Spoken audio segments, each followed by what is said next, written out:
It fell apart in plain sight. A double G on a belt, a suitcase in a train station, a perfume in a department store. Everywhere you looked, the logo was louder. The harder the family pushed the brand into the world, the less it meant. This is how luxury self-sabotages itself, and it nearly bankrupted the thing it was supposed to protect. Listen for the pattern. First comes convenience, then comes cash, then comes compromise, then there's no going back. When Gucci stitched his name into leather nearly a century ago, it was a promise: craft, scarcity, and a symbol that belonged to a particular kind of life. Decades later, that promise had been rewritten by a family that expanded, fought, and monetized their heritage until the glow of exclusivity flickered. The story runs like this.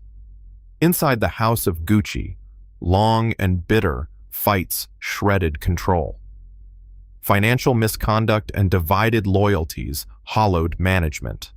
The family, worn down by decades of conflict, sold their remaining 100% of the business for $170 million. The last family member to ever control the firm was Maurizio Gucci.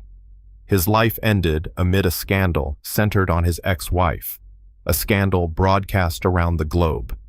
Under corporate ownership, external executives and private equity reshaped the company, and the brand they bought for that $170 million would later be worth more than $15 billion. Slow down with me now. I want to trace the years in between, the deals, the betrayals, the economics, and show not just how the dynasty failed, but how one cultural logic, pursued relentlessly, created a crisis that required outside hands to fix. Imagine a luxury house in the 1960s and 1970s, prestigious boutiques, hand-stitched bags, a clientele that lined up for the name.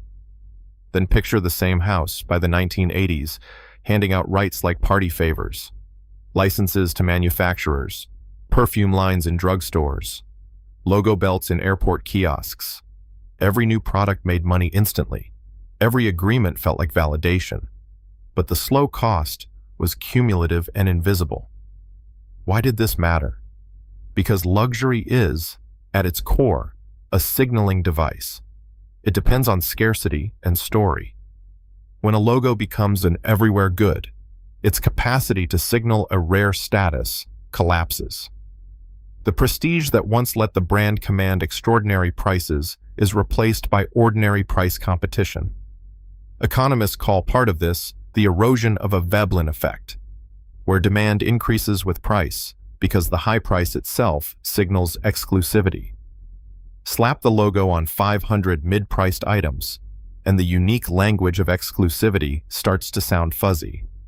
Licensing gave quick revenue. It solved short-term cash needs. It also created a distributed supply chain the family could no longer control. Different licensees would compete for visibility. Designs diverged. A Gucci silk scarf and a mass-market keychain shared the same mark, but not the same standards. Consumers stopped associating the emblem with a single touchpoint of luxury and began seeing it as merchandise, a mistake of perception that, over time, ate into pricing power and brand equity. You can see the forensic marks on the balance sheet if you look closely. Licensing revenue often shows up as stable, even glamorous line items. But the intangible asset, the value of the trademark, is harder to account for in quarterly reports. It's a capitalized promise about what customers will pay in the future. When the family traded that future for immediate fees, they were monetizing an appreciating asset at a depressed price. This was more than bad accounting. It reflects a cultural choice inside the family. Different branches argued constantly about expansion versus stewardship. One faction wanted global reach right now. More stores, more categories, more licensees. Another argued for the slow work of curation. Those debates became feuds. Names and loyalties split. Board meetings turned into family court. The governance mechanisms, the trust structures that should have guided long-term brand strategy, frayed under personal vendettas. Tension reappears here. What happens when a family business is also a family battlefield? Decisions stop being purely commercial. They become poker chips in personal wars. One cousin sells distribution rights to spite another. Another uncle signs a licensing agreement because he needs cash. Sneaky side deals and opaque share transfers begin to look like ordinary business strategy. The overall effect is drift. Fragmentation grows. The single voice that a luxury brand needs vanishes. And then there's the scandal that turned the world's attention from brand strategy to family ruin. Maurizio Gucci became the last scion with operational control. He inherited the name and, in time, the infighting. But his tenure was not only a trough of indecision, it ended in a public legal storm tied to his marriage and divorce. The scandal fractured whatever private dignity remained. It was a blow that landed on the family as a whole. Legal drama turned into brand news. Consumers don't love buying from a spectacle. Investors don't either. By the time the family sold their last 100% stake, a sum of $170 million, the house had been hollowed of coherence. That sale price, when compared to what the brand would later become under external corporate stewardship, reads like a snapshot of lost potential. Under new ownership, the brand was consolidated, categories rationalized, licensing tightened, and the exclusivity ladder rebuilt. A process of expensive, careful engineering followed. Fewer licenses, more control, selective store openings, revising price architecture, and investing in a creative director who could re-anchor the brand's aesthetics and story. The outcome, a transformation that pushed market value into the billions, from $170 million to more than $15 billion, nearly a 90-fold increase. That delta is not just profit realized by new owners. It's the measured value of reputation restored. But how did corporate hands achieve something the family could not? For one, outside managers treated the trademark as an asset that needed protection and maintenance. They applied orthodox corporate governance. They centralized licensing decisions. They saw short-term affiliate revenue as subordinate to long-term goodwill. They invested in marketing that re-elevated scarcity, limited editions, flagship store experiences, collaborations that signaled creativity rather than ubiquity. They also accepted that correcting the market's perception would take capital and time. Pause here for a brief note. If this narrative is gripping, consider subscribing for more deep dives into the hidden economics behind famous collapses. Subtle, calm, and useful, like this one. Back to the economics. There are several mechanisms that turned overexposure into value destruction. First, cannibalization. When cheap or lower-tier products with the same logo compete with flagship pieces, they siphon off demand. Second, counterfeits flourish in the shadow of ubiquity. Where a logo is omnipresent, counterfeiters multiply, and policing becomes costly and imperfect. Third, channel conflict arises. If a prestige handbag appears on sale next to a mass-market accessory, the perceived reward of owning the high-end item falls. Fourth, corporate complexity increases costs. Managing dozens of licensees across territories requires systems the family either lacked or resisted. Layer onto that the human costs. Legal fights, secret loans, accusations of misconduct. These are not spreadsheet items, but they matter. They distract leadership. They scare away talented designers and operations managers. Suppliers become cautious. Retail partners prefer stable, predictable brands to family-run drama. In short, corruption and conflict turn brand stewardship into an afterthought. Governance collapses when the people who should be stewards are busy litigating. Sometimes the family's own financial tactics worsened the brand's position. Selling shares, mortgaging assets, or taking loans backed by future royalties can be rational in the short term, but they lock future revenue into current obligations. A licensing contract that promises payouts to third parties today may constrain what new owners can do tomorrow. It becomes a tangled asset map that reduces flexibility. Still, this is not a morality tale where family equals folly and corporations equal salvation. The truth is more complicated. Maurizio, for instance, was both product and victim of the system. His attempt to regain control of the design narrative was genuine, but his leadership unfolded against years-long decay and legal entanglements. And when his personal life became public and violent, it was emblematic of how private failures can implode public value.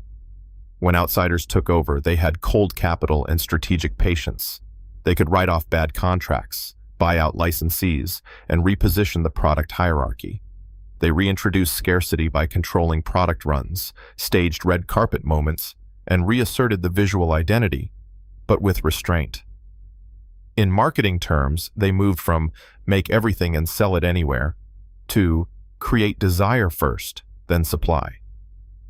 The switch turned scarcity back into an engine of premium pricing. Here's another piece few people notice. Luxury is paradoxically fragile. It requires a constant performative maintenance. Attributes like craftsmanship, provenance, and rarity must be continually signaled. When family members fight publicly, when a logo becomes shorthand for mass-market fashion rather than selective ownership, the brand's performative ritual breaks down. Repairing that ritual costs more than money. It demands credible messengers, time, and sometimes years of silence from the original family. A sharp question: could the family have done it differently? Absolutely. A disciplined licensing strategy, limited categories, higher quality controls, staggered releases, and the strict policing of counterfeit channels would have retained price elasticity and slowed dilution.